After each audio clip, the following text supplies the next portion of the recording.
하나님 말씀 갈라디아서 5장 10절에서 15절 말씀입니다.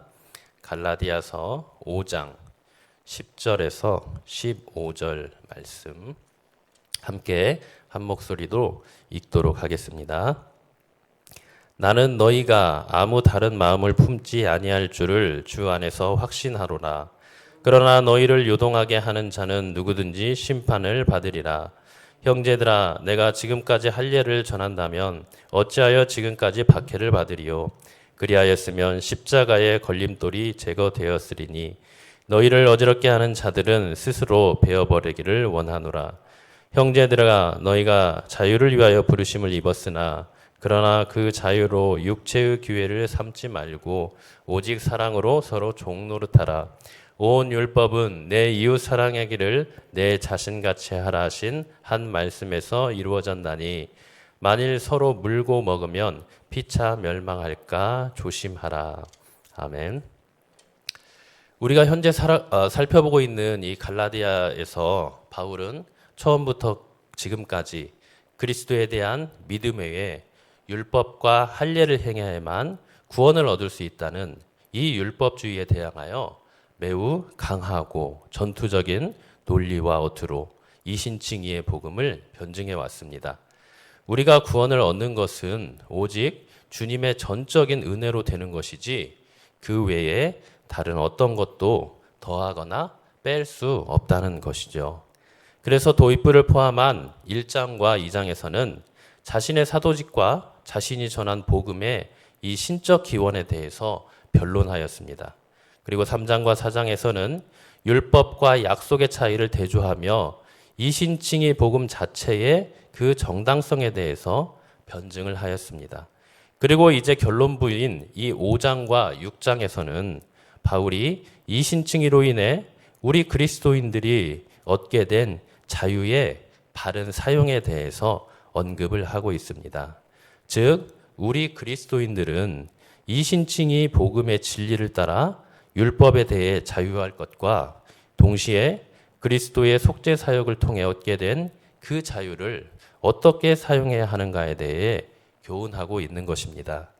그리하여 우리가 지난 시간의 내용을 살펴보면 5장 1절과 9절에서는 바울은 그리스도께서 주신 자유를 누리라고 적극적으로 권고함과 동시에 할례 시행의 그 해악성에 대해 경고를 하고 있음을 볼 수 있습니다. 그러면서 바울은 만일 갈라디아 교인들이 할례를 받아야 구원받는다고 하는 그 율법주의자들에게 미혹되어 할례 받기를 시도한다면 그것은 곧 그리스도의 은혜에서 끊어지게 되는 결과로 이어지게 될 것이라고 경고를 하고 있습니다. 할례는 율법을 통해 의로워지려는 시도이기에 할례를 받는다면 율법 전체를 행할 의무를 짊어지는 것이며 결과적으로 율법의 정죄에 처할 수밖에 없다는 것이죠. 바울이 여기서 할례 문제를 특별히 거론하는 것은 이 문제가 갈라디아 교인들의 자유를 속박하는 종의 멍에와도 같이 작용했기 때문입니다.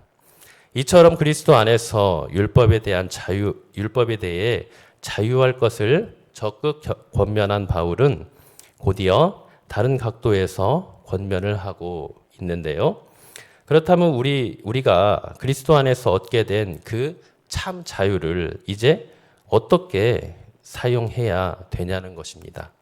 내용 관찰 1번입니다. 그리스도께서 우리를 부르신 이유는 무엇입니까? 13절에 보니 바울은 형제들아 너희가 자유를 위하여 부르심을 입었으니 라고 말을 하고 있습니다. 또 앞에서 보았던 5장 1절에서도 그리스도께서 우리를 자유롭게 하려고 자유를 주셨으니 라고 말하고 있죠. 하나님께서 우리에게 자유를 주시려고 부르셨다는 것입니다. 그렇다면 우리는 무엇으로부터 자유를 얻은 것일까요? 먼저는 죄와 그 죄로 인한 형벌, 즉 죄책으로부터 자유입니다. 3장 13절에서 말하는 율법의 저주에서 자유이죠. 우리는 태어나면서부터 죄인으로 태어납니다. 우리 조상 아담과 하와가 지은 죄를 그대로 물려받은 죄인으로 태어나는 것입니다. 죄를 지으며 살아가기에 우리가 죄인이기도 하지만 우리는 존재적으로 죄를 가지고 태어나기에 존재적인 죄인이 되는 것입니다. 그런데 문제가 있습니다. 무엇입니까? 바로 죄인 스스로는 그 죄의 문제를 해결할 수 없기에 죄의 삭신 영원한 형벌을 받을 수밖에 없고 또 그 죄의 종으로 영원토록 살 수밖에 없는 정말 비참하고 처참한 상태에 놓이게 되었다는 것입니다. 그럼 이에 대한 해결책은 무엇입니까?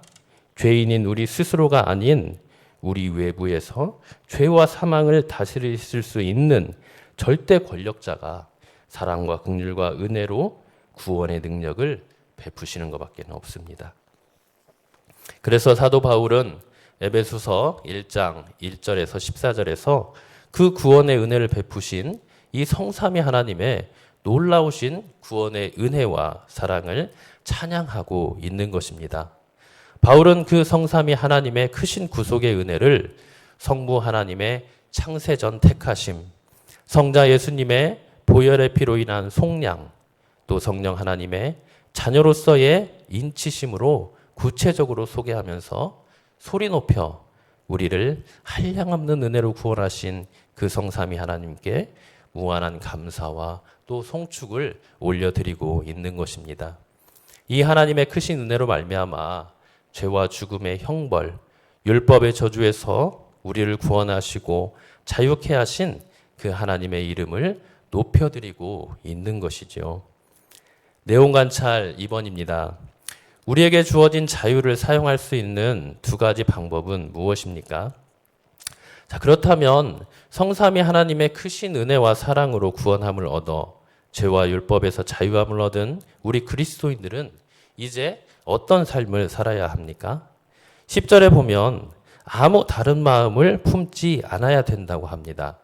이 말은 이신칭의의 바른 복음을 통해 죄와 사망, 율법의 멍에에서 자유케 된 이 갈라디아 교인들이 이제 다시 율법과 행위로 돌아가지 않을 것이라는 확신에 찬 말이기도 하지만 예수 그리스도를 통해 그에게 이제 자유가 주어졌기에 이제 다시는 할례와 율법의 행위로 돌아가지 말라고 하는 바울의 강한 권면이자 바램으로 이해해야 할 것입니다.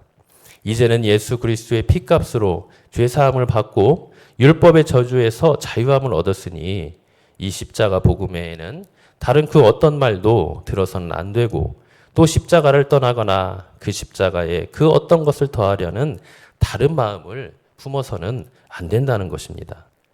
하나님께서 우리에게 주신 참된 자유를 위해서는 오직 예수 그리스도의 그 참된 십자가 복음만을 붙들어야 된다는 것이지요. 그러면서 사도 바울은 십자가의 복음으로 참 자유를 얻은 자들은 주님께서 주신 그 자유를 어떻게 사용해야 될지 말씀을 하십니다. 13절을 보면 두 가지 방법이 나오고 있습니다. 그중 하나가 무엇입니까? 먼저 자유에 대한 잘못된 사용 방법입니다. 주님께서 주신 자유를 가지고 육체의 기회를 삼고 있다는 것입니다. 여기서 육체는 단순히 우리의 몸을 말하는 것이 아니라는 것은 다 알고 계시죠? 우리는 태어날 때부터 아담으로부터 물려받은 원죄를 가지고 태어난다고 했습니다. 이 원죄는 전적으로 타락하고 부패한 속성을 가지고 있는데 문제는 우리가 예수 그리스도를 믿어 거듭났다고 해도 이 부패한 죄성이 사라지지 않는다는 것입니다. 다만 우리의 신분과 지위가 하나님의 자녀의 신분으로 바뀔 뿐이지 이 부패하고 타락한 본성은 여전히 우리 마음에 남아 있어서 주님 오시는 그날까지 계속해서 우리를 괴롭힌다는 것이죠. 그래서 우리는 예수 그리스도를 믿어 거듭날 때 우리 안에 발견되는 생명의 성령의 법으로 이 죄와 사망의 법인 이 죄성과 늘 싸우며 영적 전쟁을 치르며 나아가야 하는 것입니다. 자기 배만 위하고 악하고 타락한 이 자기 중심성의 정욕과 탐욕에 육체의 본성을 죽이고 날마다 복음과 주님의 뜻에 합당한 삶을 살아가는 것입니다. 이것이 바로 주님이 피값 주고 우리에게 주신 그 귀한 자유를 육체의 기회로 삼지 않는 방법입니다. 그러한 반면에 주님이 주시는 자유를 바르게 사용하고 적용하는 방법이 있습니다. 무엇입니까? 13절 마지막에 있는 사랑으로 서로 종노릇 하는 것입니다. 사랑을 수단으로 성도와 우리 이웃들에게 종처럼 온전히 섬기는 일에 그 자유를 사용하라는 것입니다. 여기서 종의 개념은 우리 인간 사회에서의 존재하는 그 종의 모습이 아닙니다. 바로 우리 주님의 모습이죠. 참된 종의 모습으로 하늘 영광을 버리고 이 땅에 오셔서 우리에게 참된 종의 모습으로 사신 그 모습으로 우리도 살아가라는 것입니다. 우리 주님이 어떻게 그 존된 삶을 사셨습니까? 빌립보서 2장 7절에서는 주님이 종의 형체를 가지셨다고 하십니다. 하나님의 본체로서 하나님으로서의 무한한 영광과 지위를 가지신 만왕의 왕이자 만주의 주가 되신 그분이 자신의 모든 그 영광을 내려놓고 우리 인간과 같이 낮아지셔서 죽기까지 하나님의 뜻에 복종하시고 또 십자가에서 자신의 모든 것을 내어주신 것입니다. 하나님의 뜻에 철저하게 복종하시는 자기 부인과 또 십자가에서 자신의 생명까지도 내어주시는 철저한 자기 희생으로 우리를 섬겨주신 것입니다. 여러분, 우리는 믿음으로 구원받았지만 여전히 죄된 삶을 살아가는 연약한 존재들입니다. 그래서 이러한 주님의 십자가의 은혜와 그 사랑이 아니면 절대 우리 스스로의 힘과 의지로는 사랑할 수 없는 존재입니다. 우리는 이 사실을 분명히 기억하고 오직 우리 주 예수 그리스도의 십자가의 은혜와 그 사랑만을 붙들고 주님 주시는 그 사랑으로 서로 종노릇하며 섬김의 삶을 살아가시길 간절히 소망합니다. 연구와 묵상 3번입니다. 자유를 사용하는 두 가지 방법의 차이는 무엇이며 섬김으로 부르신 이유는 무엇입니까? 앞에서 우리가 주님께서 주신 참 자유를 사용하는 방법에는 두 가지가 있다고 했습니다. 하나는 자신의 배만 위하는 타락하고 부패한 본성, 즉 육체를 따라 사는 것이고, 다른 하나는 믿음으로 거듭난 우리의 심령, 성령의 생명의 법으로 그 육체의 본성, 정욕을 이기고 주님의 뜻과 그 사랑으로 성도와 세상에 서로 종노릇 하는 것이었습니다. 이 둘의 가장 큰 차이점은 무엇일까요? 그것은 바로 우리가 어떤 주인을 섬기고 있냐는 것입니다. 주님은 우리에게 두 주인을 섬길 수 없다고 했습니다. 그리고 누구를 섬기든 섬김을 받는 자의 종이라고 말씀하셨죠. 이것을 볼 때 육체를 섬기고 따르는 자는 자기 자신이 바로 주인이고 왕입니다. 자기의 이기적이고 교만한 자아가 주인인 것입니다. 그런 반면에 사랑으로 종노릇하는 자들은 누가 주인이고 왕이겠습니까? 믿음으로 영접한 우리 주님이 왕입니다. 그 주님께서 우리에게 선물로 주신 성령 하나님께서 우리의 주인이십니다. 말씀으로 역사하시고 말씀 자체이신 그 성부 하나님께서 우리의 왕이 되시는 것입니다. 결국 우리를 구원하시고 죄와 사망에서 참 자유함을 주신 그 성삼위 하나님만이 나의 주인이시고 왕이 되는 것입니다. 우리는 이 성삼위 하나님께서 왕과 주인으로 통치하시고 은혜를 베푸실 때 온전히 순종으로 나아가야 할 것입니다. 왜냐하면 그분의 능력과 지혜와 은혜로 우리를 다스리시고 또 그러한 주님의 통치에 온전히 순복할 때에야만 14절에 있는 말씀처럼 우리가 우리의 이웃을 온전히 사랑하며 온 율법을 지키며 살아갈 수 있고, 또 그렇게 살아갈 때에만 15절에 있는 말씀처럼 우리가 피차 멸망하지 아니하고 사랑과 순종으로 온전히 승리의 삶을 살아갈 수 있기 때문입니다.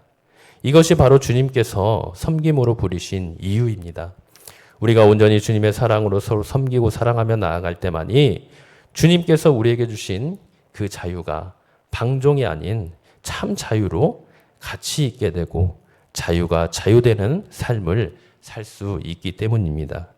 우리 모든 성도님들은 주님께서 우리에게 주신 이 부패한 육체의 본성이 아닌 믿음으로 우리에게 선물로 주어진 성령의 법과 예수 그리스도께서 친히 보여주신 온전한 순종과 사랑의 마음을 본받아 사랑으로 서로 종노릇하라고 하신 그 주님의 말씀에 순종하는 참 자유인으로서의 삶을 살아가시길 간절히 바랍니다. 느낀 점 4번입니다. 자유를 이웃 사랑으로 사용하지 않을 때 피차 멸망하게 된다고 하는 바울의 권면에서 무엇을 느낍니까? 결국 주님께서 우리에게 주신 자유는 서로 사랑할 때 하나님의 율법이 완성되고 우리의 삶과 존재 자체에 참된 의미와 가치가 있음을 보게 됩니다. 우리는 이러한 사실을 삶을 살아가며 절실히 깨닫게 되죠. 이 세상은 서로 경쟁하며 천상천하 유아독존 혼자 살아남을 때 그 사람의 가치가 매겨지고 그것이 성공이라고 말을 합니다. 그러나 오늘 말씀은 그것은 서로 물고 먹고 죽이는 멸망의 지름길이라고 말을 합니다. 따라서 우리 그리스도인들은 바울을 통해 말씀하시는 주님의 말씀에 순종하여 오직 서로 주님의 사랑으로 종노릇하며 섬기고 헌신하는 일에 힘써야 될 것입니다. 결단과 적용 5번입니다. 그리스도께서 나에게 주신 자유, 은혜, 재물 등을 어떻게 사용하고 있습니까? 내 주위에 사랑과 섬김이 필요한 사람들이나 장소가 있는지 생각해보고 그리스도 안에서 참된 자유를 누리며 섬기는 삶을 살 것을 결단합시다. 오늘 말씀을 생각하시면서 주님 주신 자유로 내가 섬길 수 있는 사람이 누구인지, 나의 헌신이 필요한 곳은 없는지 내 주위를 돌아보며 그곳에 주님 주신 참 자유함으로 주님의 사랑을 흘려보내는 복의 통로가 되길 간절히 바랍니다. 오늘의 기도 함께 읽도록 하겠습니다. 주님의 섬김을 본받아 이웃과 공동체를 섬기고 사랑하게 하소서. 아멘. 오늘 말씀을 기억하시며 함께 기도하시기 바랍니다. 또 10월 달에 또 많은 행사들이 있습니다. 다음 주 월요일에 노회가 있고요. 또 30일 임직식이 있고 또 여러 가지 우리 교회가 계획하는 것들이 있습니다. 이를 위해 함께 기도해 주시고 또 우리 연약한 지체를 위해서 함께 기도하도록 하겠습니다.